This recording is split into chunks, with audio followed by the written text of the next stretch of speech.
At Fairchild Air Force Base, Topa, Sergeant Horn. Master Sergeant Stephanie Horn works at the base's medical department. Hey, Sergeant Delgado, it's Sergeant Horn. Hey, I have a question for you. She isn't directly involved with patient care, but the military requires her to have first aid and CPR training. If there's a patient that's here, he's here presently?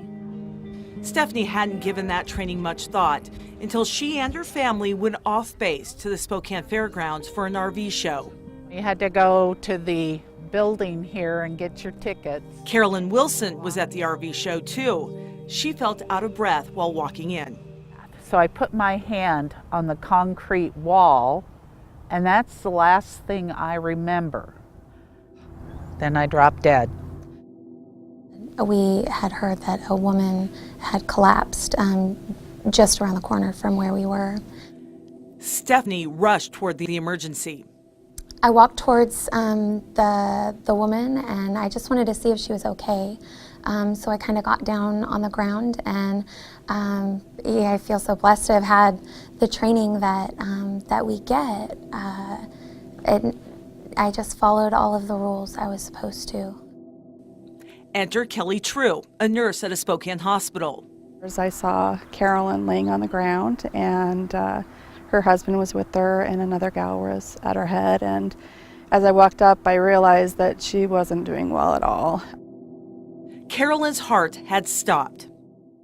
As I was giving Carolyn CPR, I was just hoping and praying that God would help me save her. And I figured she was someone's mom and someone's grandma, and so he gave me that strength to continue to give her CPR.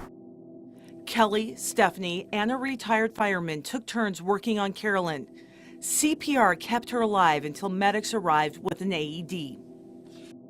I'm such an advocate for CPR. You never know when it's going to be your family member, your friend, a coworker, and you can't rely on EMS to get there, in the first, moment.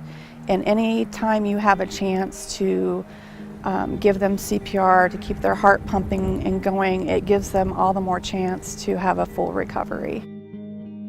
But don't be afraid to be that first person who just says, this situation is not okay, and even if you don't know what to do yourself, be the person who alerts other folks that this is a lot more serious than a woman who just fell. Stephanie's instinct to help save a life reaffirms the chief nurse's faith in his team. And this is something that was not expected to happen, but it did happen. And we had somebody in uniform who, because of her training, was able to react and help save a life at the time it was needed.